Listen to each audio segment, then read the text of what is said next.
Hello, good evening. Welcome to Eyewitness News, coming to you live from our studios here in Accra. My name is Salom Adonu. Tonight I'm here with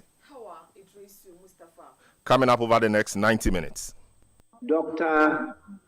Cecil Otuba Orson, Minister Designate, Ministry of Finance. John Abdullahi Jinapo, Minister Designate, Ministry of Energy. President John Mahama makes key ministerial appointments into positions of finance, energy, and the Attorney General's office. How crucial will these be to realizing the president's pledge to reset Ghana and deliver jobs, accountability, and prosperity for all? Meanwhile, the minority is not impressed. The Energy Minister Designate and the Attorney General and Minister of Justice Designate. Mr. Speaker, this thoughts appointment is unacceptable. Also coming out, the West African Gas Pipeline Company reschedules its planned pipeline maintenance by 2 weeks following engagement with the newly installed government, averting an imminent power crisis in Ghana. Meanwhile, President Mahama promises to keep the lights on. We would make sure that your lights stay on and that we do not have doomsday, as you popularly call it.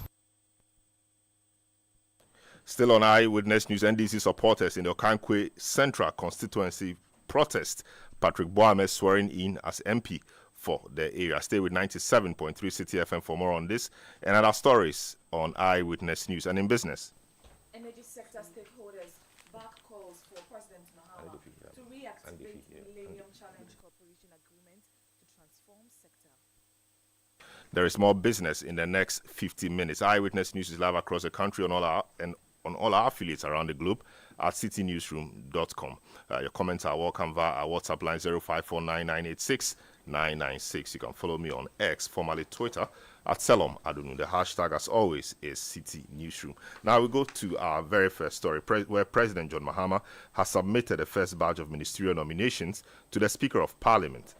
Dr. Cecil Atuforsen has been nominated for the Ministry for Finance, John Abdullahi Jinapo for the Ministry of Energy, and Dominic Ayeni as Attorney General and Minister of Justice designate.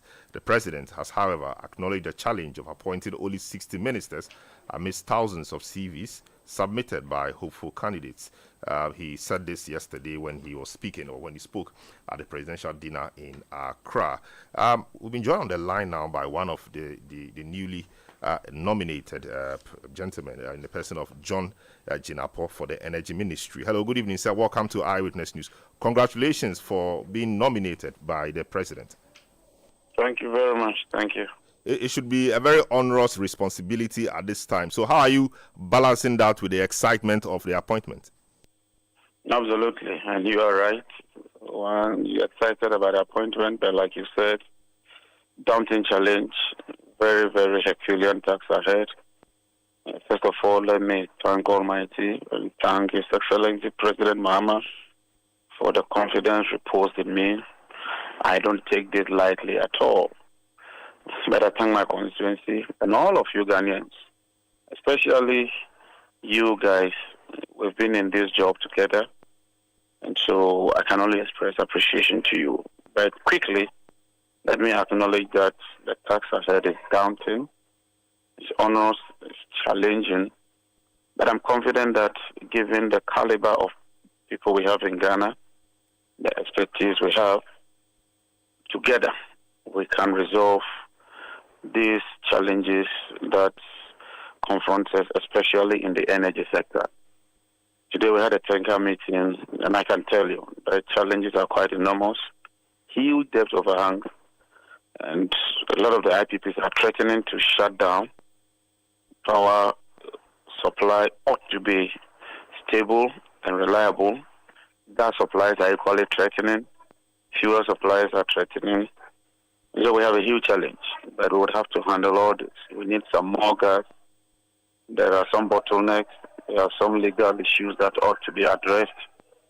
So the plate is already full, but I am confident that if we stay focused and consult more and open our doors and listen to good counsel and advice, we'll be able to surmount this Herculean and enormous challenge. I see. I mean, indeed, the task ahead is a daunting one. And of course, you mentioned the fact that you had a meeting today. We know you chaired the technical committee the president put together yesterday or the day before to look into this matter of the GRIDCO report about an impending power crisis or maintenance by the West Africa Gas Pipeline Company. What really are the details of these? We hear that the West African Gas Pipeline Companies agreed to reschedule the maintenance work for some 2 weeks. Can you confirm that? And are we certain that within the 2 weeks we'll be able to turn things around and raise the $90 million we are told required for the purchase of some fuels for the thermal plants? Not yet. OWAPCO has indicated that they'll go and do some technical assessments and get back to us. Like I said, the report confirmed that Sinona Sogle, for instance, has no fuel at all. ATPP and AXA, their fuel cannot even last more than 2 days. And the Pen Power has just about 22 days of fuel in stock. So we have a huge challenge, no doubt about that. And so the slightest disruption with gas supplies, we're going to have a major headache. So we are working around the clock to restock quickly and try and storm that period and hold the fort. But also, we are thinking of some medium-term remedial solutions to increase domestic gas, especially from the Jubilee fields to Ghana gas by about 30 mmscf, so that can bolster our domestic gas supplies. And Chief of Staff has been gracious. He's granted all the approvals required.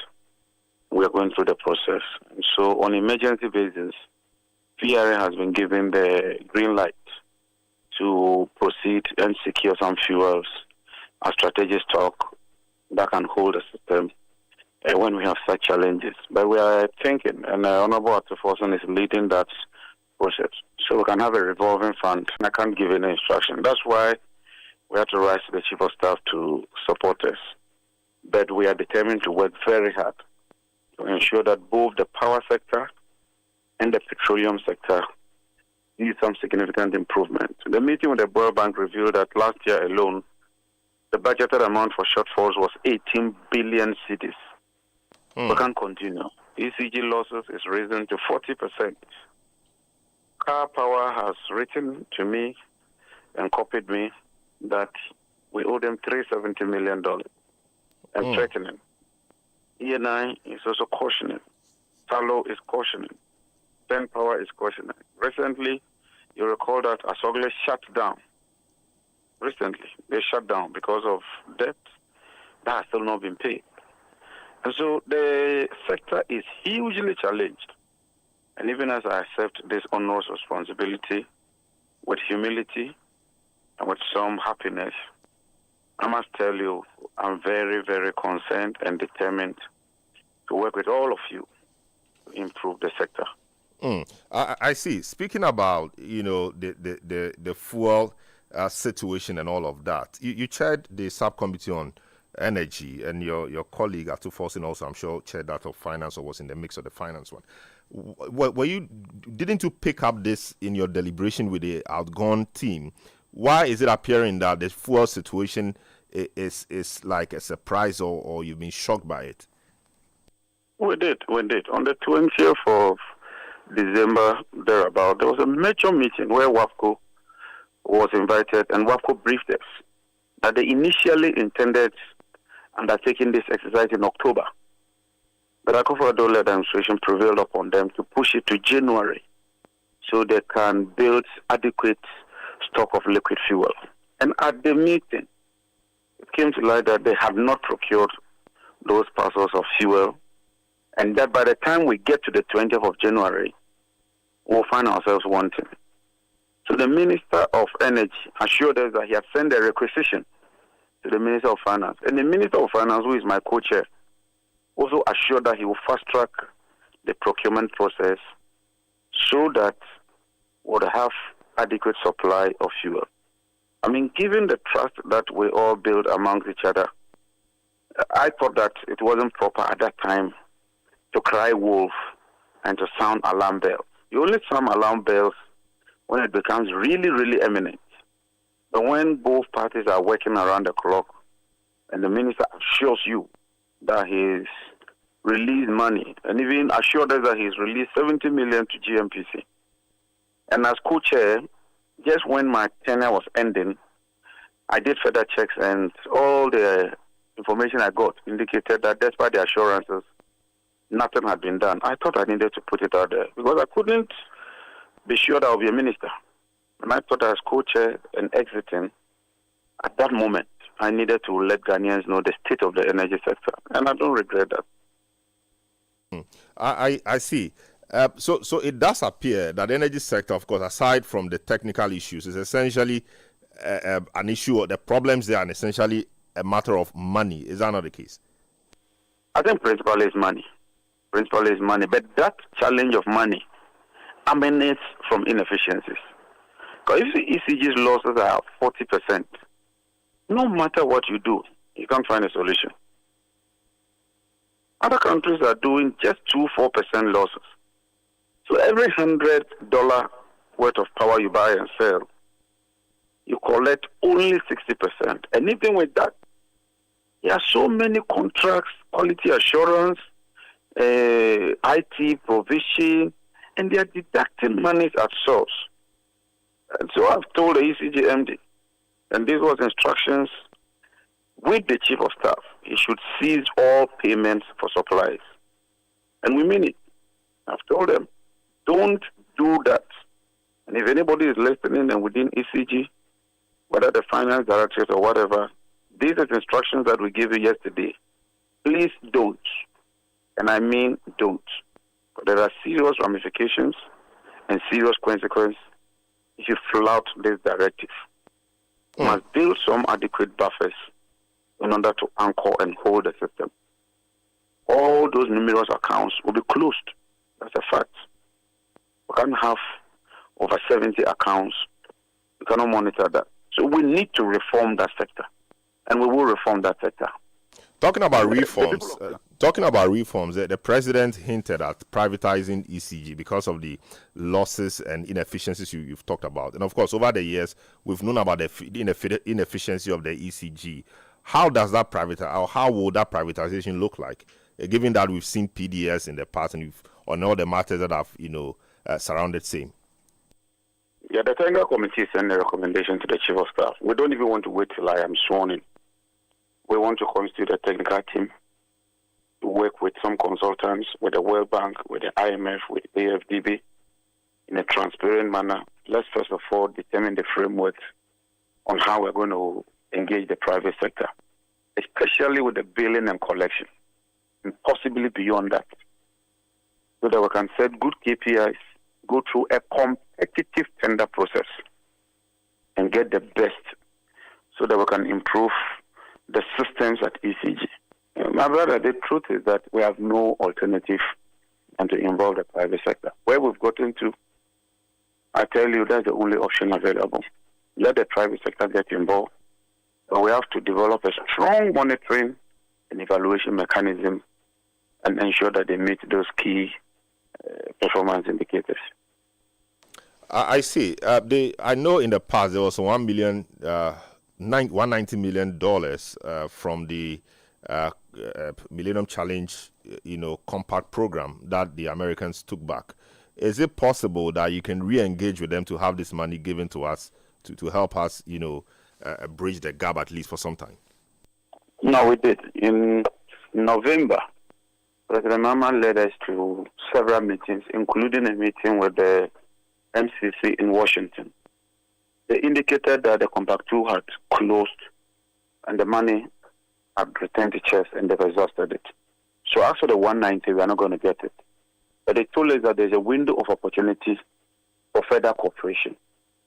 But what will unlock it would be our own initial work and our own initial steps.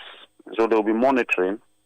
When they are convinced that we are conducting ourselves in a transparent manner, in an open manner, they'll be willing to assist. And President Mahama assured them, because I led the energy technical team at that meeting.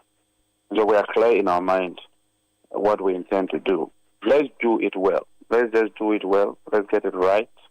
Let it be transparent. No cronyism, no favoritism, no underhand dealings. Let the best companies win it. And let's put effective monitoring and evaluation mechanism in place to address the challenge.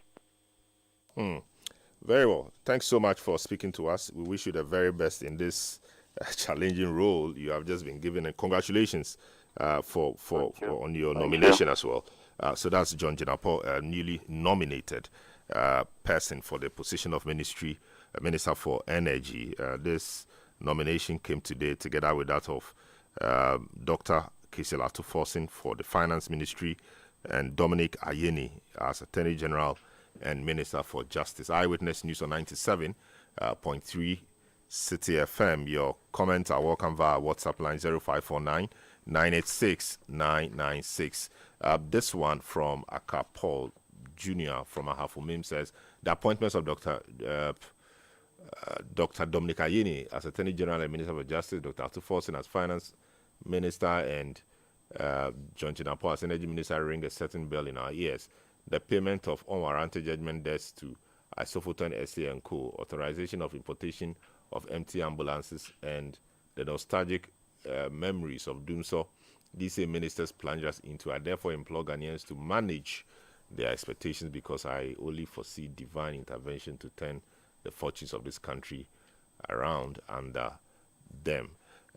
This one from John in Koforia says, whatever the NDC does, the MPP will by all means talk about it.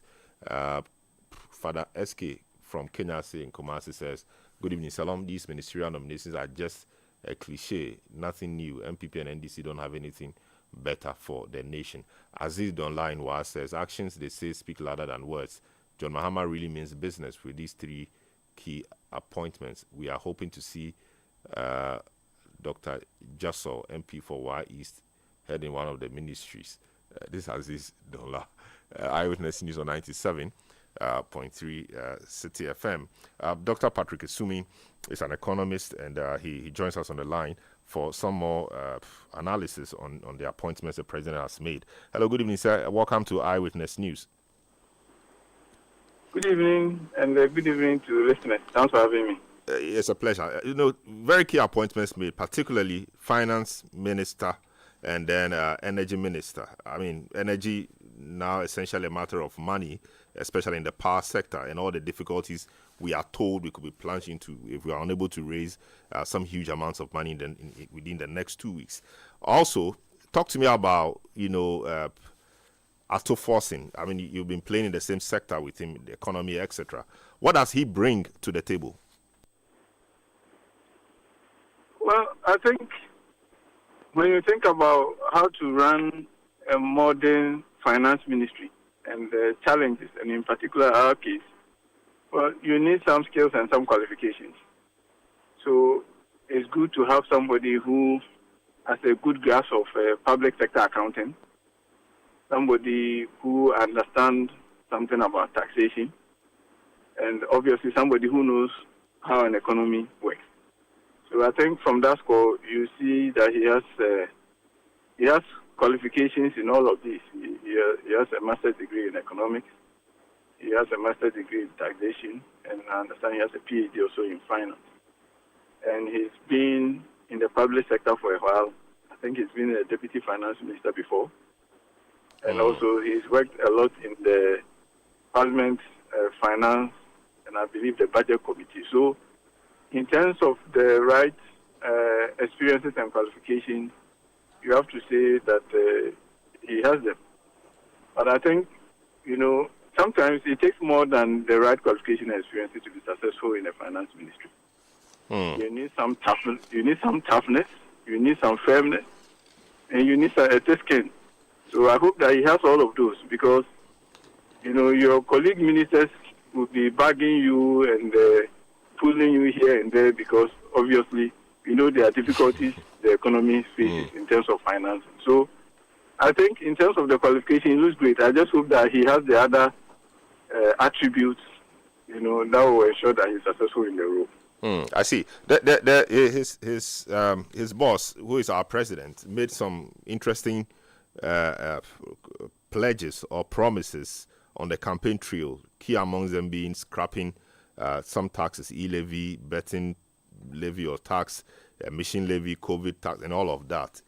Given his understanding of taxation, and of course, we've been given the first 120 days to have these things done. How do you suppose that they will go about doing this? Well, first of all, I think that we shouldn't take the first 120 days. We shouldn't take that literally.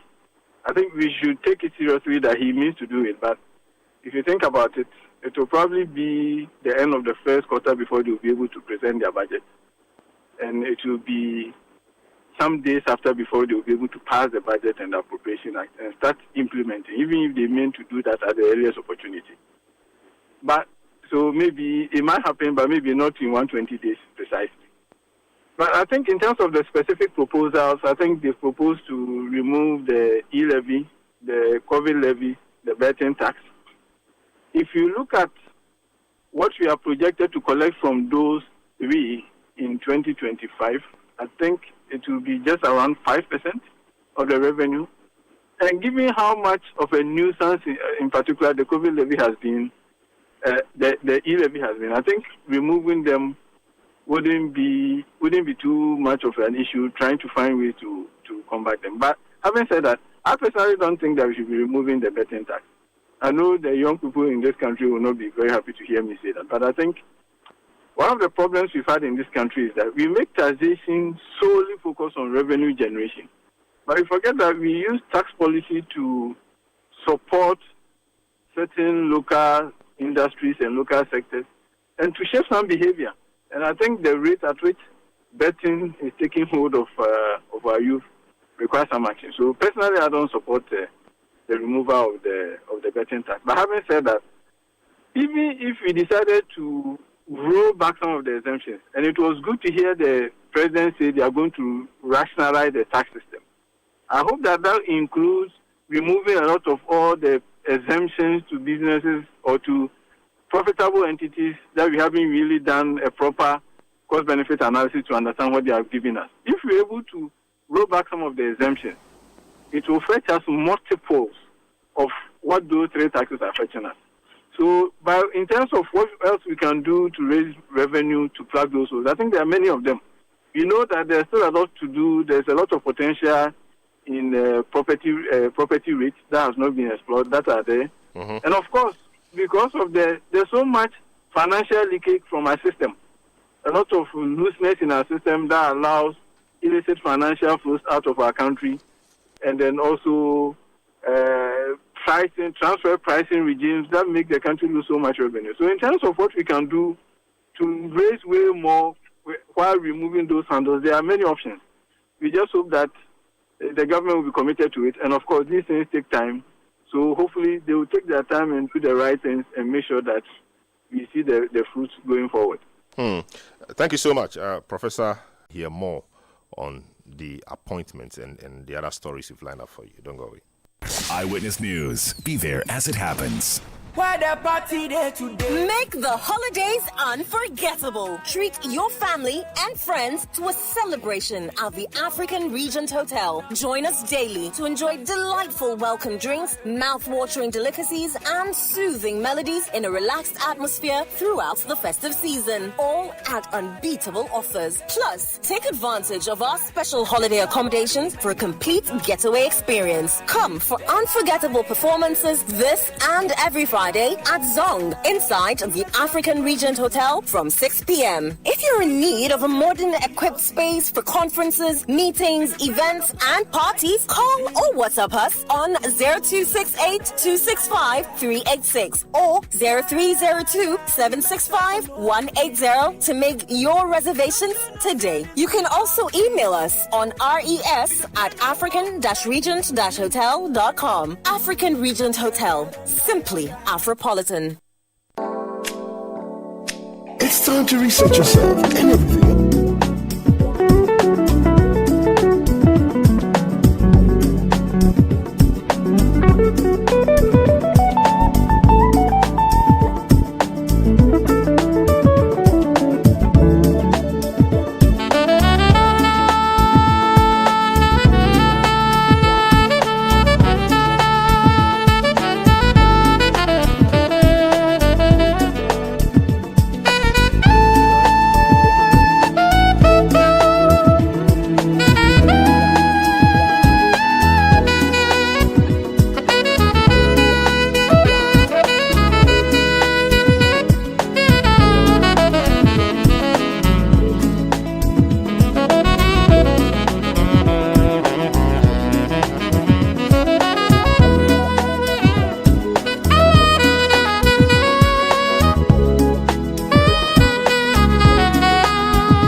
Facebook.com/City97.3, Twitter at Twitter.com/City973, and Instagram at Instagram.com/City973 with the hashtag Eyewitness News. Eyewitness News. Be there as it happens. Eyewitness News on 97.3 Citi FM. Stories we've been bringing to you so far. President John Mahama makes his first batch of appointments, nominating three key persons or three persons to key ministerial positions. Dr. Tufosin for Finance, John Jinapo for Energy, and then Dominic Ayeni for the Office of the Attorney General and Minister for Justice. The president has actually been saying and stressing the point about the importance of assembling a capable team to fulfill the promises he made to Ghanaians. He also talked about how he was purposed to appoint only 60 ministers amidst receiving thousands of CVs by hopeful candidates.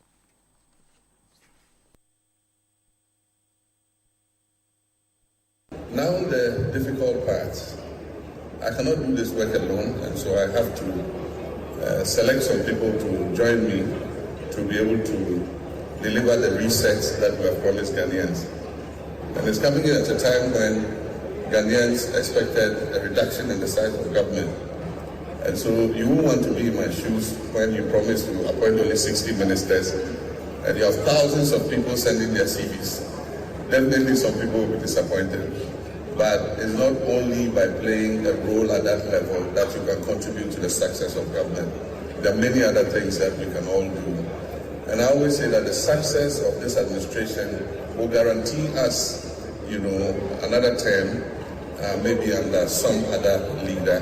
But we need to get this right so that Ghanaians will repose the confidence in us and give us another opportunity to continue.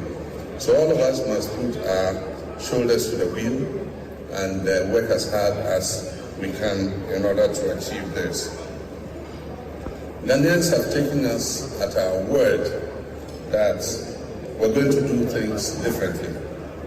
Ghanaians punished the MPP for arrogance, for incompetence, and just for not listening to what their cries and challenges were. And so, as I said in the campaign, there's no use fighting for political power if we're coming to repeat the same mistakes that the MPP did. So that was John Dramani Mahama. Meanwhile, the Speaker of Parliament, Alban Babin, has referred the three ministerial nominees to the Appointments Committee of the House for consideration. I have received, on your behalf, a message from the Office of the President, dated 9th January 2025. And it reads, Right Honorable Speaker, nomination of ministers for parliamentary approval.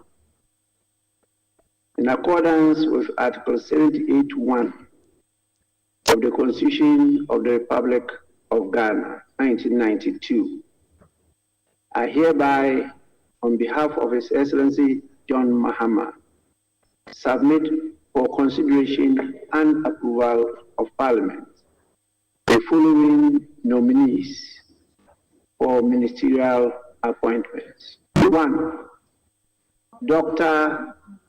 Cecil Otuba Orson, Minister Designate, Ministry of Finance. John Abdullahi Jinapo, Minister Designate, Ministry of Energy. Dr. Dominic Akuritinga Ayine, Minister Designate, Attorney General and Ministry of Justice. The nominees' credentials. Babin. Meanwhile, the minority leader, Alex Afenyo-Markin, has raised concerns over what he refers to as a thought-by-thought approach to ministerial appointments or nominations by the president. Speaking on the floor of Parliament, Afenyo-Markin stated that as a government that promised to deliver a 24-hour economy, it should be fully prepared with its ministerial nominees rather than making appointments in such a manner. When the names were read out by Mr. Speaker. He read out only 3 names. The Finance Minister designate, the Energy Minister designate, and the Attorney General and Minister of Justice designate. Mr. Speaker, this thought appointment is unacceptable. Mr. Speaker, this is a government that promised a 24-hour economy. In opposition, they told us that they were ready for government. Mr. Speaker, Honorable Minority Leader. Mr. Speaker, indulge me. Honorable Minority Leader. Yes, indulge me. Honorable Minority Leader. Is that how you are starting it? Please. Let me finish. Honorable Minority Leader. Yes. I'm just indulging you because you are a leader. This is a time slotted for correction of vote and proceedings. Yeah, with your leave. I took your leave. Honorable Haruna Idrisu used to slot this in. I'm doing that. Mr. Speaker, this government, I'm talking for you, please, it's for you. Mr. Speaker, this government promised a 24-hour economy. Mr. Speaker, we expect them to be ready from day one. Mr. Speaker, you cannot start energy, finance, attorney general. When are the rest of the ministers? You must be ready. We want to hear Ama Kofi Bua. We want to hear Agric. We want to hear Agric Ministry. Honorable Erikopoku. Honorable Leader. Honorable Erikopoku. Honorable Minority Leader. We want to hear Agric Ministry. We want to hear roads and highways. Honorable Minority Leader. We want to hear lands and natural resources. Honorable Minority Leader. Education. So that was the Minority Leader, Alex Afenyo Markin. The Minority Chief, Frank Anodompre, also urged the nominees to prepare adequately to appear before the Appointments Committee for vetting.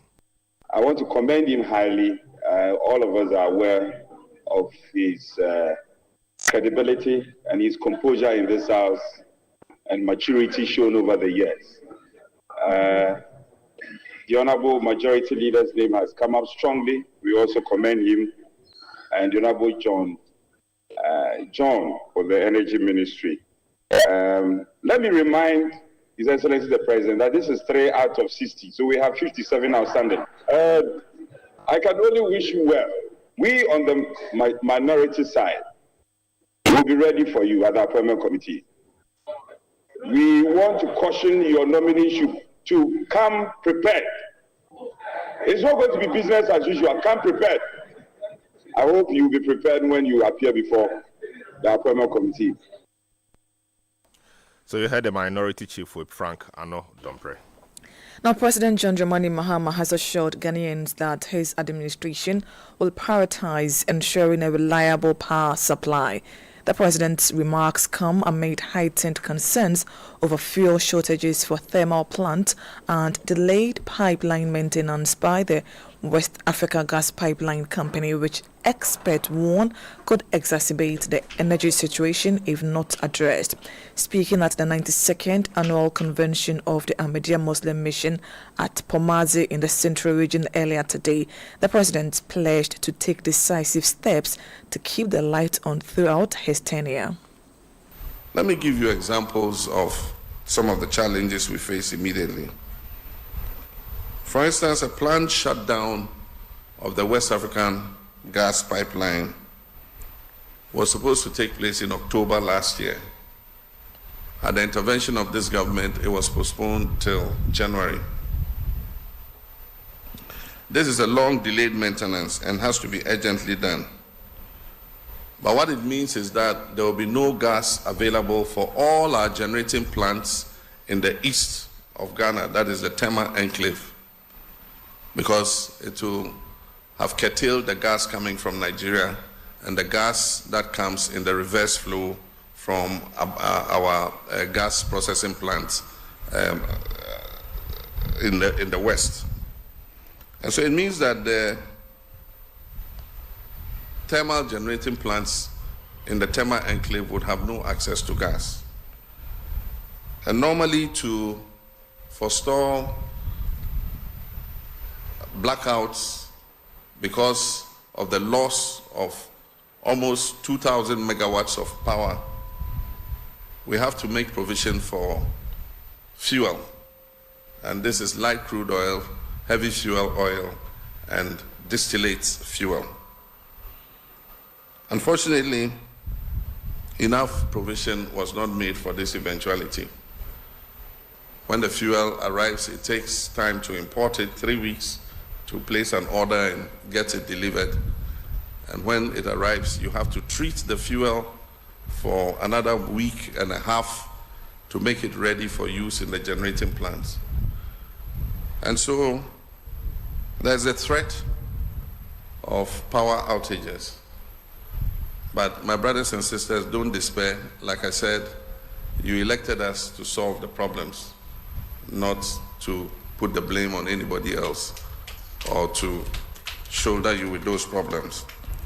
And so yesterday I called a meeting of all the stakeholders, the electricity value chain.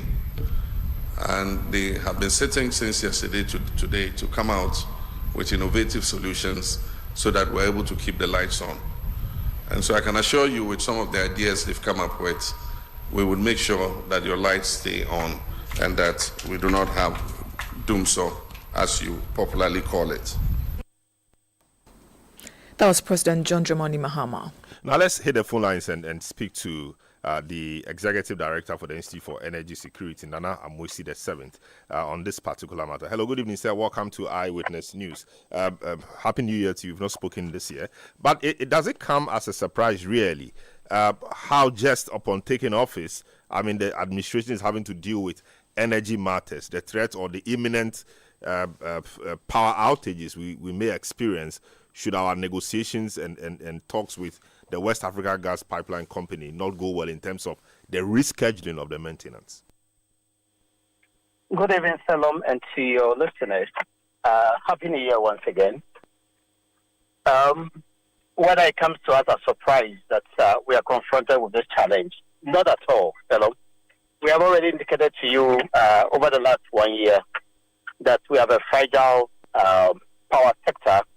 And to the extent that government continues to pump in money while the ECG sits aloof and watch the inefficiency and is unable to collect the revenue, ensure equitable distribution of the revenue to all the sector players, we can't say we have a solid power sector. It is fraught with inefficiencies, poor planning, lack of coordination, and a whole lot. So today you see a semblance of, I think everything is all right. Sorry, it is not all right. It's just like a cow dung. When you think that the surface is dry and so you can tread on it, you have a shock of your life. The whole power sector is decorated, and I would say it is polished with a makeup. And so reality is what we must live with. We all know that beyond even the fuel supply challenge to the generators, there are inefficiency and technical losses in the commercial, in the transmission and distribution segment of the value chain. Until we're able to address the mounting debt and the debt owed all the utilities and make them sound to perform, we can't say we have a sound energy or power sector. And so it doesn't come to us as a surprise. But at least President John Mahama has shown leadership that in a space of 2 days, confronted with a major challenge that could take away close to 1,000 megawatts of power from generation and result in doomsday, is able to engage, at least put together the major sector players and industry watchers to come out with a solution. And this is how leadership must work. You don't sweep the challenge under the carpet. You confront it. You engage the right minds to support, and you get your answer. Kudos to Mr. President. I see. So now we understand there's some negotiation from what we heard from John Tinapo quite a while ago, it doesn't appear that the rescheduling, it's been concluded, and they are seeking to reschedule or to move forward the maintenance for some 2 weeks. What can we do within the 2 weeks? Can we raise the $90 million required to purchase the fuel within this period? Or what can we do within the 2 weeks? Well, I'm unable to speak to that as to whether we are in a position to raise it. This must come directly from government. But at least we know that government have a goodwill to shop for these liquid fuels. The friends of President John Mahama were here.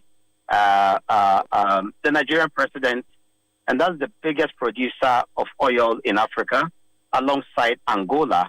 And so if you are struggling with liquid fuel in the form of light crude oil and heavy fuel oil and distillate, I think that's the closest space that we can first call on whilst we look far away.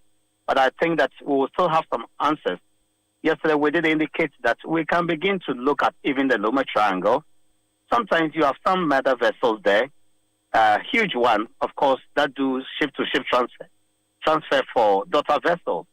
Yes, the price may not be as we may get it because emergency cargoes are quite expensive.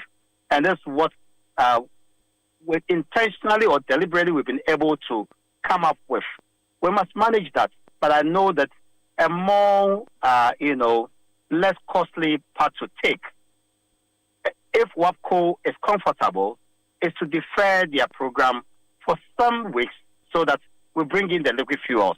I'm sure that if we continue the engagement, some results may be produced, and that may be positive. I see. Everybody is speaking about the inefficiencies of ECG, etc.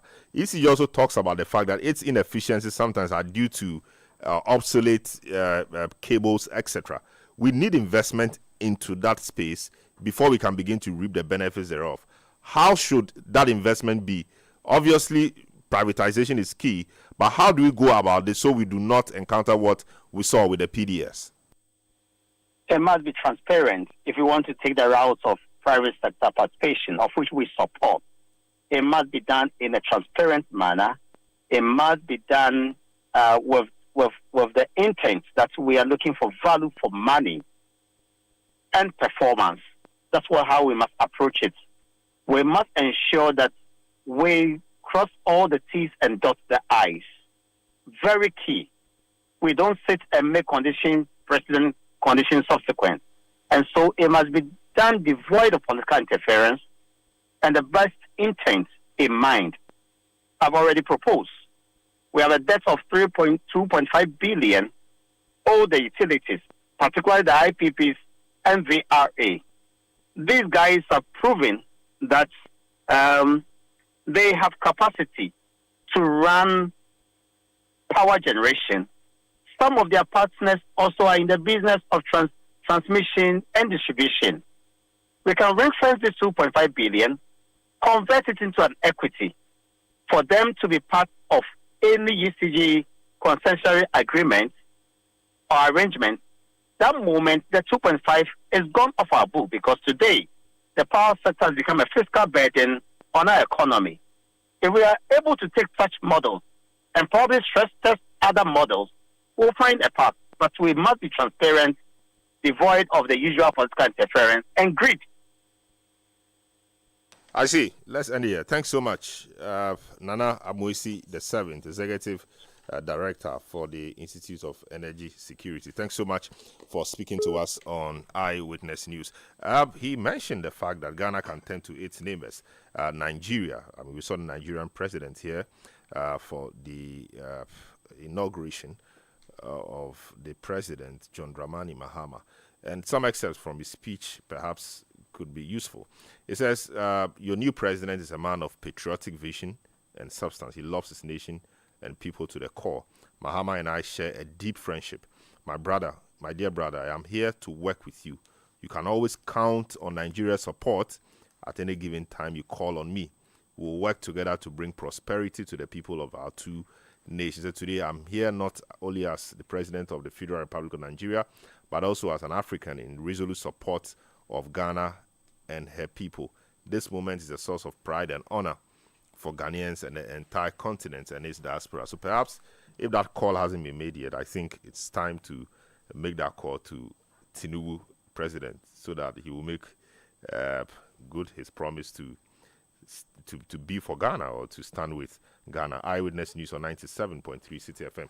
A few of our messages. But before that, let's take one more story in the Okankwe Central constituency. Now, a scuffle ensued between the police and NDC supporters in Okankwe Central as the supporters intensified their protest against the declaration of Patrick Yeboah as the winner of the 2024 parliamentary election.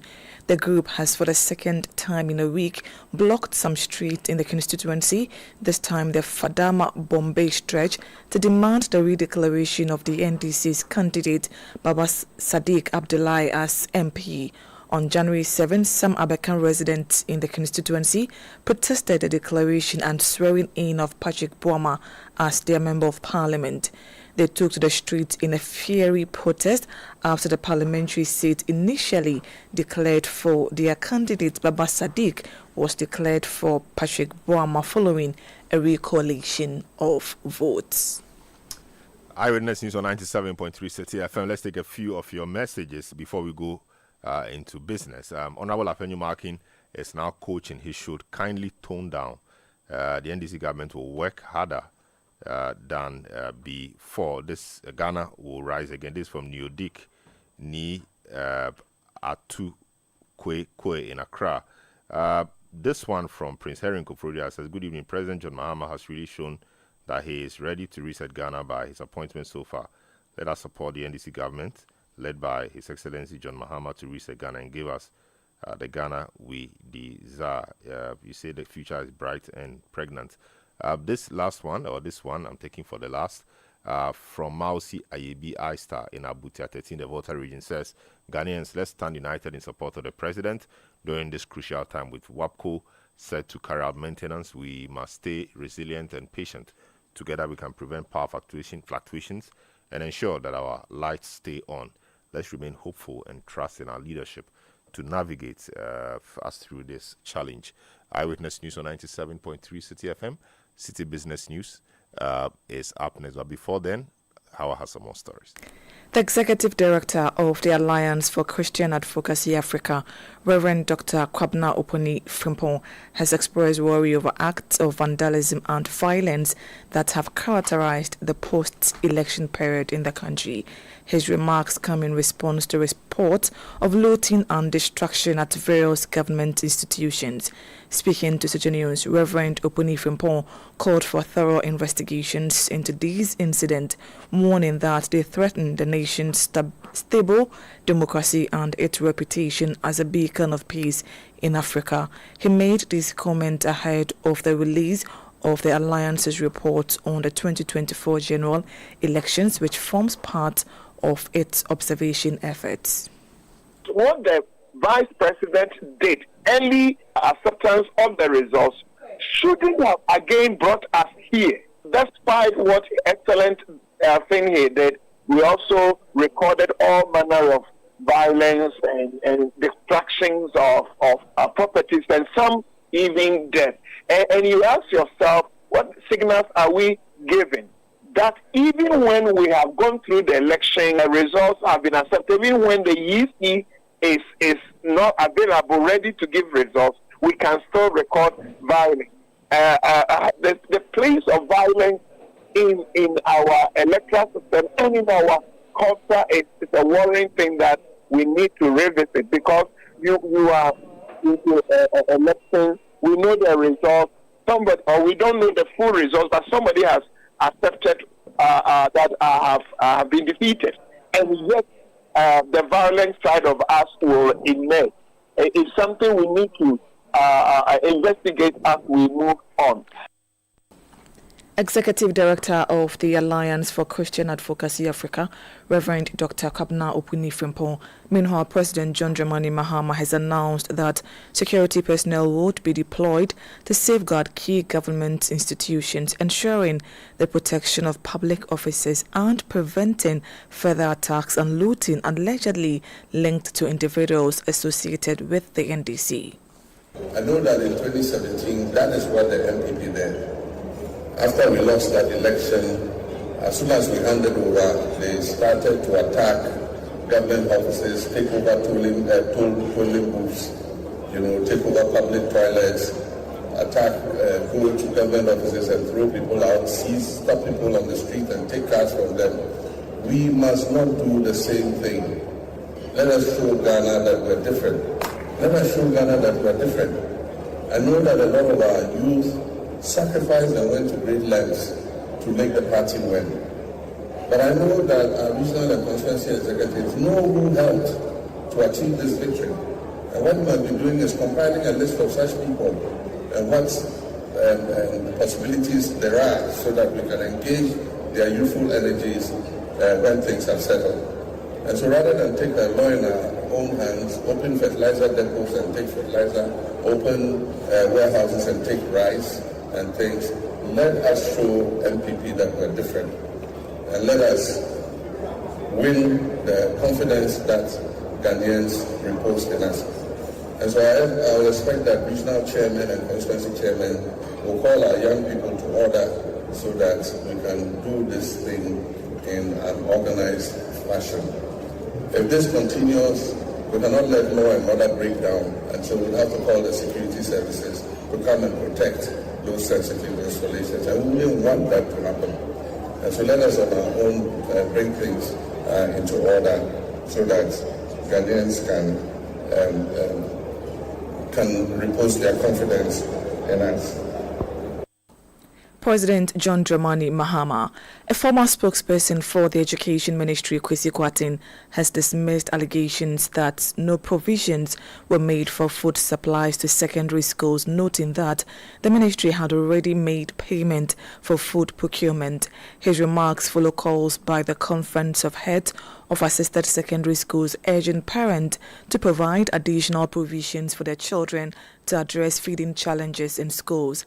In an interview with Citi News, Kwesi Kwarteng accused Charles of unnecessarily creating fear and panic among students and parents. I can speak to the fact that prior to the election there were enough food. It is even the more reason why even from 7 to 19 students were still in school and there were enough food. And of course, even before we left, just last week, an amount of 150 million Ghana cedis. But you see, the most important point that we have to reiterate is that yes, we may have, it is possible, just like, there's a common phenomenon. We have, some challenges within the food supply chain. But, the deliberate fear and panic that is being orchestrated by Charles for me is something that I believe that it should be measured. Because I do not agree that it is a case that all 18 food items are not in schools. I really do not agree. But whichever way we find ourselves in this situation, and I can say that before we left yesterday, I am not able to say, there were enough supplies in all schools, but what I can say is that the food that were available was to be able to at least sustain them for, a week or two. That has always been the practice until subsequent distribution is made to the schools. You heard a former spokesperson for the Education Ministry, Kwesi Kwarteng. Eyewitness News. Be there as it happens. Oh, jump on now. Go. Google me. I want that.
Millennium Challenge Corporation agreement. The deal would unlock $190 million in funding to rejuvenate the energy sector, aligning with the Mahama administration's plans to privatize the ECG to improve its efficiency. Daniel Odrumensa has more in the following report. The Millennium Challenge Corporation recently announced it has no intention of resuming operations in Ghana, effectively closing the chapter on the country's Millennium Challenge Compact. This development follows Ghana's missed opportunity in March 2019 to secure the second installment of the corporation's Power Compact, $190 million earmarked for infrastructure upgrades and energy sector recovery. The agreement faltered due to challenges surrounding a 20-year concession agreement with Ghana's Power Distribution Service, which was set to take over ECG's operations. The corporation cited the lack of private sector involvement, a critical reform requirement, as a reason for halting the fund disbursement. With energy sector reforms still critical to Ghana's economic growth, stakeholders are urging renewed efforts to revisit and potentially revive the corporation's deal. They argue that private sector participation remains key to driving efficiency and innovation in the power sector, ensuring its long-term sustainability. Dr. Yusuf Suleimana is an energy strategist. If you're able to get the Millennium Compact back, that will be fantastic. What it will do will be two major things. Number one, we are going to immediately have some capital injection within the sector, and we need that injection. In fact, most of the leakages, commercial, technical losses, with a revitalized, cash pool within the sector, some of those leakages are avoidable. If you, for instance, if you invest into a smart meter system, tamper-proof meter system, that requires money. You heard energy strategist Dr. Yusuf Suleimana ending that report filed by Daniel Odrumensa. Now, amid concerns over the volatile currency and rising cost of living in the country, economic analysts are urging Dr. Kezela Tufosin to prioritize stabilizing the Ghana cedi and curbing inflation when he assumes office. President John Dramani Mahama on January 9 named Dr. Tufosin as Minister for Finance designate as part of his initial batch of ministerial appointment submitted to Parliament.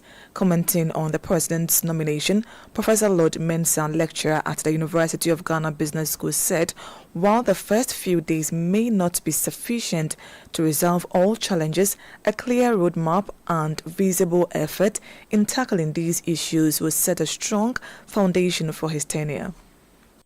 There are so many indicators you may have to look at. One of them is his education background, right? And then the other one is his personality. We can look at his experience over the years in the public sector. We can also talk about his connection from the party level to the government. I think looking at this indicator, he has a lot on the table to offer.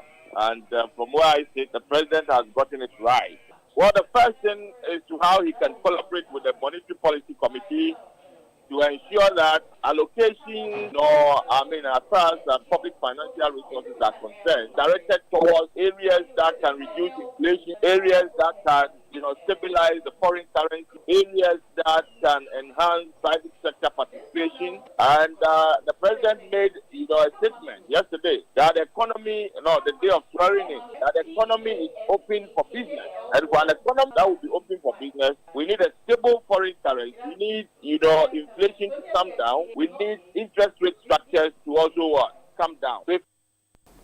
Professor Lord Mensah is a lecturer at the University of Ghana Business School. The government is set to deepen its fiscal consolidation effort in 2025, leveraging the progress achieved last year. This is according to a latest report by Deloitte. Already, global rating agency Moody's recently upgraded Ghana's sovereign rating to CAA2 from CAA3, citing the positive effects of extensive debt restructuring measures that have eased the country's fiscal challenges. There is more in this report.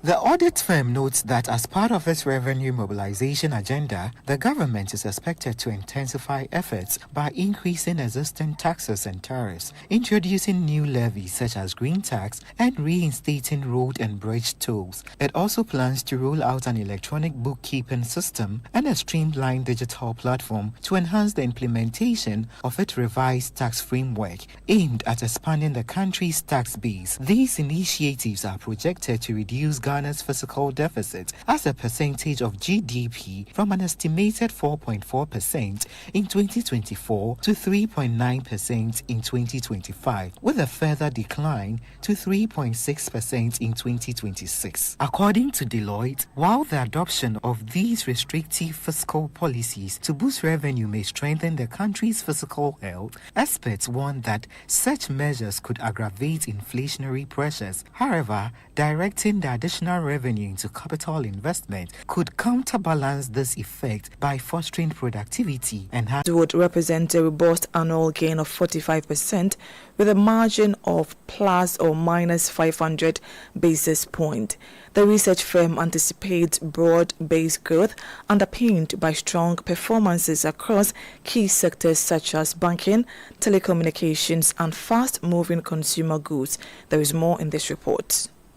According to the research arm of the bank, the Ghana Stock Exchange delivered a 26.13% return for investors in dollar terms in 2024. In cedi terms, the Accra Bourse was the second best performing market on the continent. Looking ahead into 2025, Data Bank opines that MTN Ghana stands out as a top investment pick. The telecom giant is projected to maintain a strong earnings growth and attractive dividend potential. Since its listing in 2018, MTN Ghana has consistently rewarded investors with an average dividend yield of 12%, driven by robust net profit expansion. The fast-moving consumer goods sector is also set to extend its recovery in 2025. Data Bank research highlights key players such as Unilever Ghana, Fan Milk, and Guinness Ghana Breweries as leaders in this resurgence. These companies are poised to benefit from stronger earnings growth in an increasingly favorable operating environment, signaling a positive trajectory for the sector. Moreover, the energy sector presents promising opportunities, with Data Bank research projecting an 18% upside for total Ghana. This optimistic outlook is fueled by the company's proactive strategies. The report was put together by my colleague Emmanuel Lopon, and that's it for City Business News on Eyewitness News. My name is Hawa Idrisu Mustafa. Up next is Point Blank.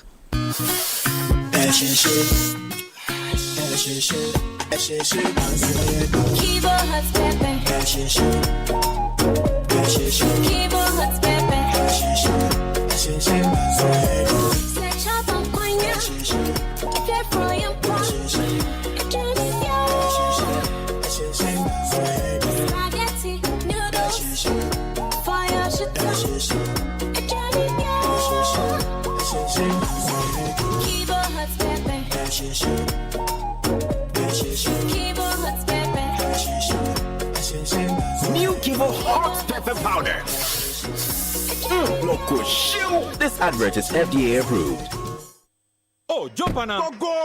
Google me. At what time when you come back, we are not hear the sound of your car? Why you buy new car? No, I not change my car. It be the same, right? It be the fuel way I change. Way one shouts it. Ever since I started using the all-new Excellium Premium Fuel, fortified with 3-in-1 action. Oh, Joe, now my car they run like electric car. No, it's so. This is the type of fuel where they want to. Because now engine they cost. Where they want for way if I buy it, it go protect my engine. And with the small way I buy, I go drive, sir. Absolutely. It's like strapping a turbocharger to your engine and giving it a protector. And what they bust my mind, Seth, be the 3-in-1 action, no? Excellium, they prevent up to 99% of deposit. It be anti-wear, some be anti-corrosion. Won't pay when I open them. Hey, so where can I find this magical fuel? Just head over to any Total Energy service station and your car will thank you. Hey, then make a finish my gobe fast, then rush go Total Energies. My friend, but why your hand my gobe inside? I give you info. Make a fill the gobe too small. Go.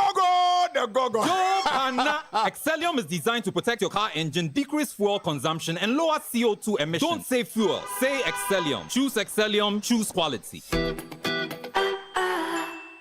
Eyewitness News. Be there as it happens.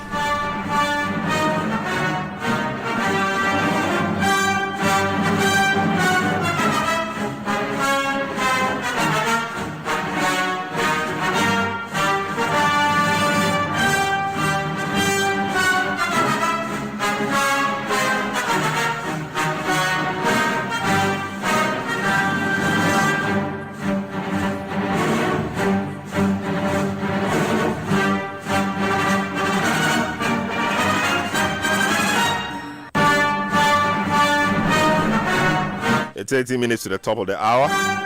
Welcome to Point Blank on Eyewitness News. My name is Selom Adonu. On Point Blank tonight, we bring you a playback of President John Mahama's speech at his first public engagement as president at the National Convention of the Ahmadiyya Muslim Mission in Ghana. In his address, the president reiterated his government's dedication to addressing Ghana's energy challenges and preventing a resurgence of the intermittent power outages known as Doomsor. Let's hear the president. This occasion marks the 92nd annual Jalsa Salana of the Ahmadiyya Muslim Mission in Ghana, and it's a profound reminder of the values we hold dear: justice, peace, and unity. And today's theme, rightfully, is justice and peace, the essential ingredients for national development. And this does not only reflect these values, but is at the same time thought-provoking.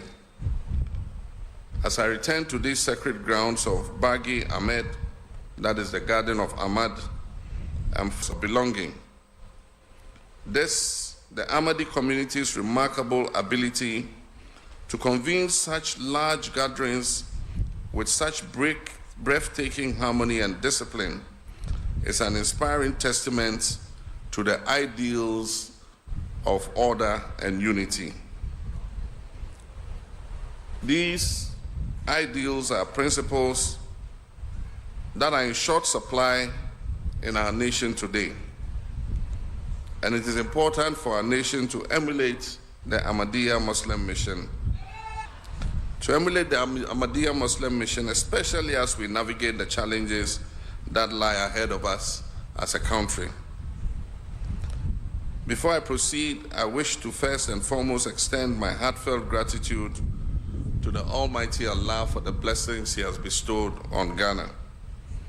With another peaceful and successful general election, the trust that Ghanaians have placed in me is both humbling and inspiring, and I recognize the weight of this responsibility my fellow countrymen have put on my shoulders. I'm particularly grateful for the prayers and support of Maulana Noor and the Ahmadiyya Muslim community, the National Chief Imam, and religious leaders across all faiths.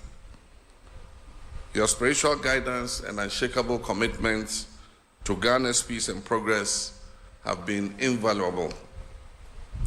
Amir Chairman, my brothers and sisters, last year during my visit to London, I had the privilege of meeting His Holiness Khalifatul Masih V Hazrat Mirza Masroor Ahmad.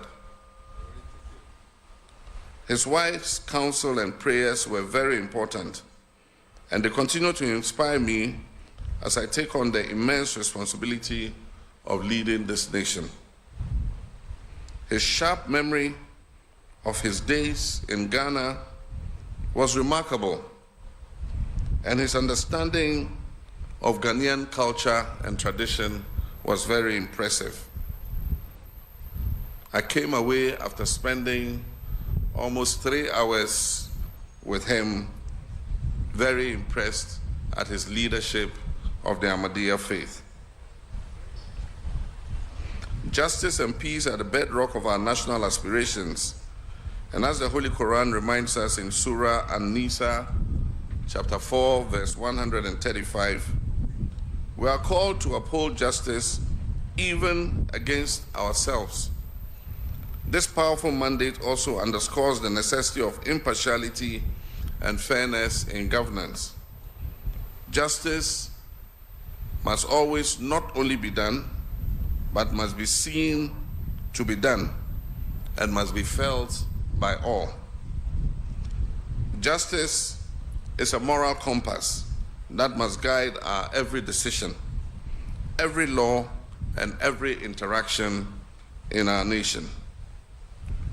To this end, the new NDC administration is resolutely committed to strengthening our justice system to ensure judicial independence and address the systemic inequalities that currently exist.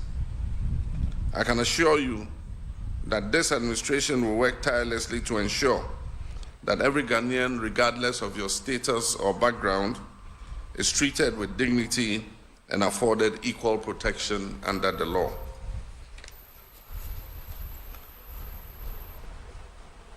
Amir, Chairman, my brothers and sisters, to achieve this objective of justice, we would have to move the stalled constitutional review process forward. To achieve this, I would soon establish a committee to begin the planning of a national constitutional review validation conference to achieve broad consensus on the way forward for the constitutional amendments that we have all proposed. My brothers and sisters, similarly, peace is a divine blessing of God, but it requires a concerted effort to maintain. And as Prophet Muhammad, peace be upon him, taught us, peace is the foundation upon which communities flourish. In this vein, our government will prioritize dialogue over unilateralism. We shall build consensus as we move along together. We shall encourage religious harmony and engage leaders across all faiths to continue to promote mutual understanding.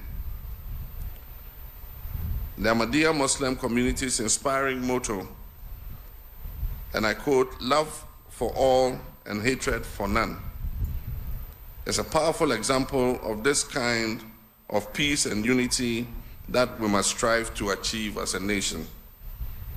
It is a call to action for every Ghanaian to contribute to a just and peaceful society. Amir Chairman, we are assuming office at a critical time in our nation's history.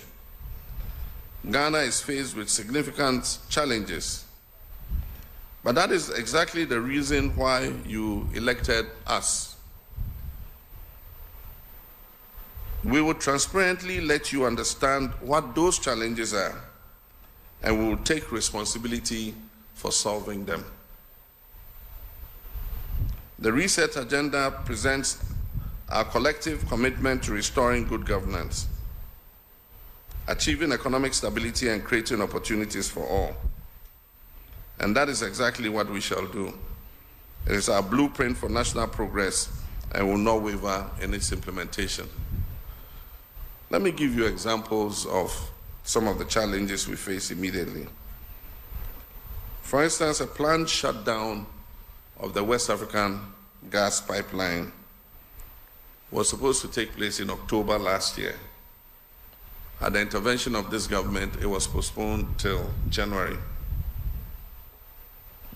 This is a long delayed maintenance and has to be urgently done. But what it means is that there will be no gas available for all our generating plants in the east of Ghana, that is the Tema Enclave, because it will have curtailed the gas coming from Nigeria and the gas that comes in the reverse flow from our gas processing plants in the west. And so it means that the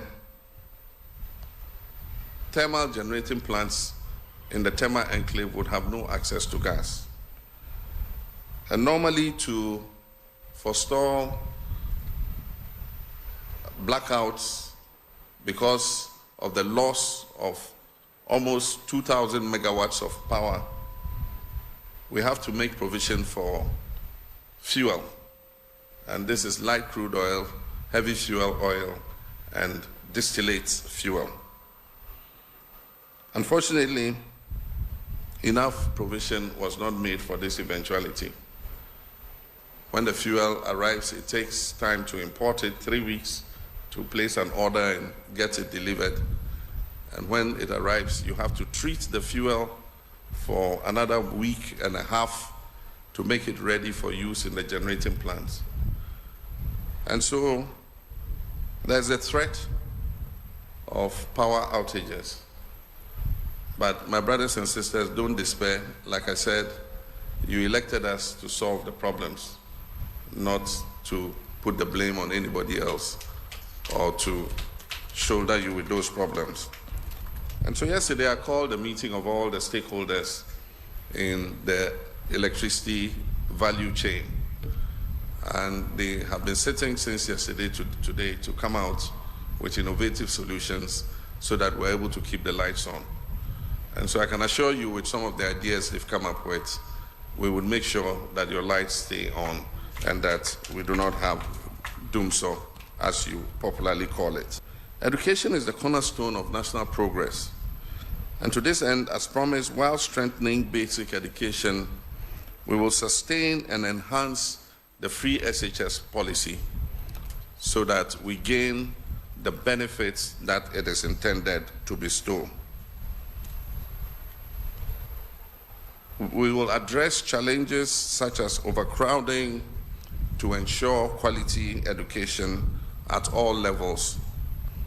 Our plans also include free tuition for first-year students entering public tertiary institutions, the completion of abandoned e-blocks, and investments to provide equitable learning opportunities nationwide and across the whole education value chain. These initiatives will empower our youth with the skills needed to excel in a rapidly changing world. We shall emphasize technical vocational education and training so that we can produce the skilled manpower that is needed for business and industry. I'm going to set up a planning committee to start working on the National Education Review Conference that I promised. This conference will review our educational system right from the kindergarten through the basic to secondary to tertiary to technical vocational education and identify what the hindrances to quality education are at each level of our educational system. I believe that this conference will come out with new ideas in order to provide us the outcomes that we need as a nation. Amir Chairman, a key focus of our administration is economic revitalization, as I said in my inaugural speech. This is going to be our immediate priority: how to stabilize our economy, bring down inflation, stabilize our currency, and run the economy in a transparent and accountable manner. Through a homegrown fiscal policy, we intend to alleviate the economic strain on citizens by removing some of the burdensome taxes and prioritize efficient revenue generation.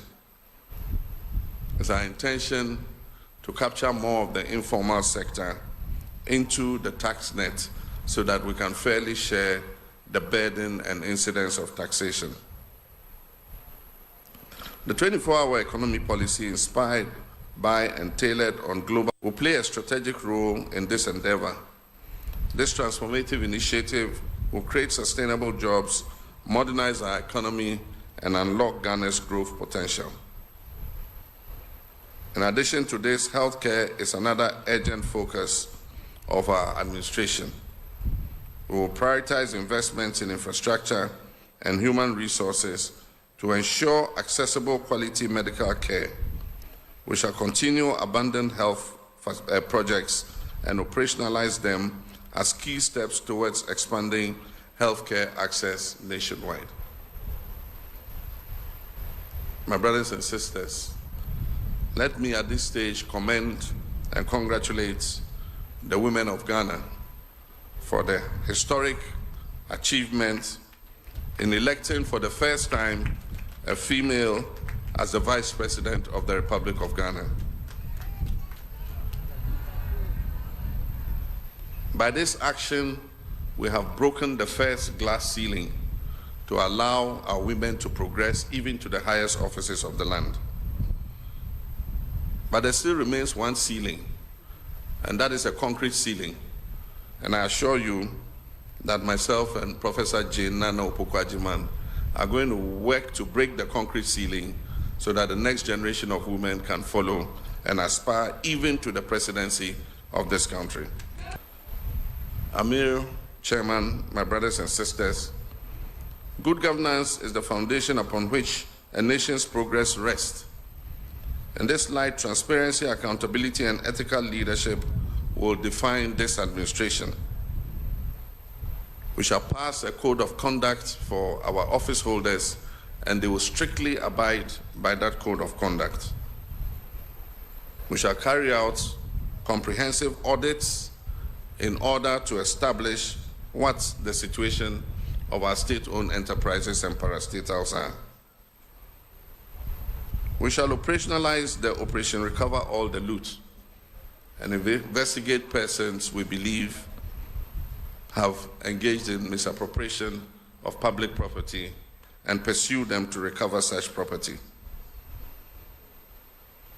We will strengthen the institutions of accountability, that is the anti-corruption institutions, in order to ensure that public trust is restored.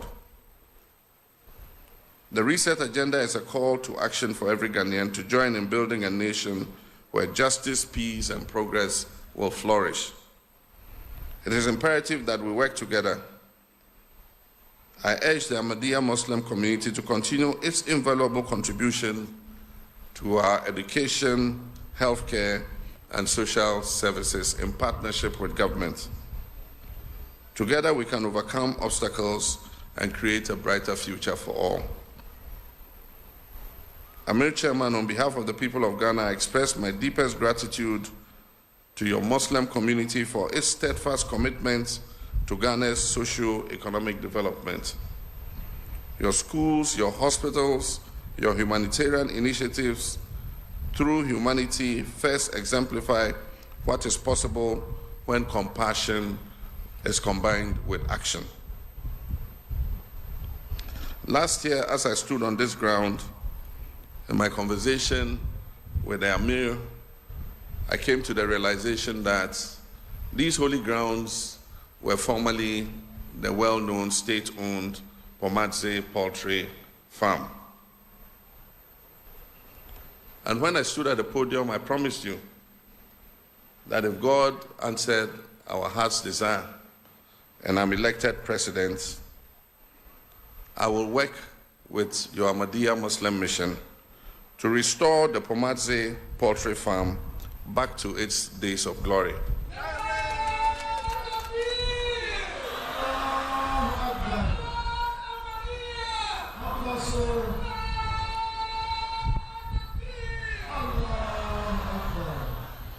I want us to work to make the Ahmadiyya Muslim mission one of the biggest supplier of chicken in this country.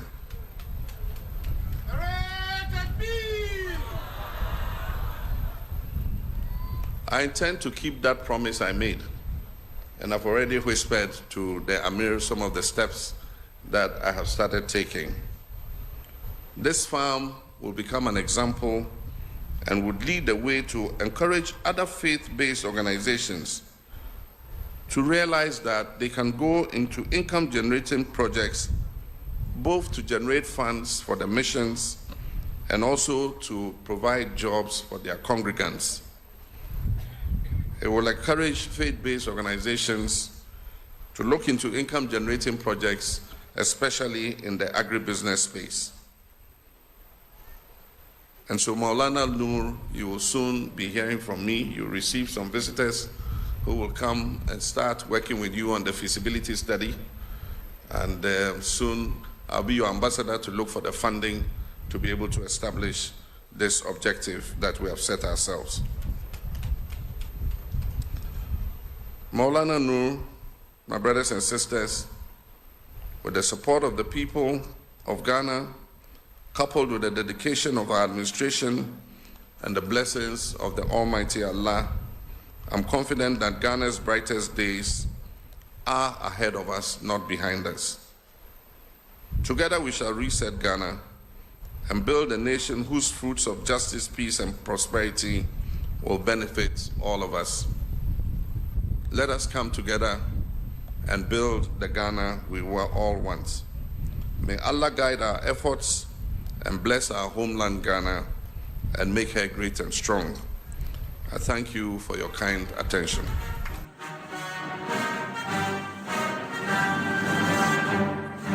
That was President John Dramani Mahama speaking at the National Convention of the Ahmadiyya Muslim Mission in Ghana. His first public engagement as president of the Republic of Ghana after he was sworn in on the 7th of January. This is how we conclude today's edition of the program. Show produced by Nana Kobna Welsing and Beverly Landon. Technical assistance by Thomas Obindakun. Earlier you heard Hawa Idrisu Mustafa. My name is Salom Adonu.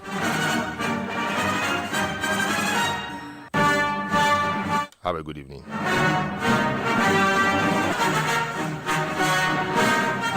City News. We speak first. Reach our hotline on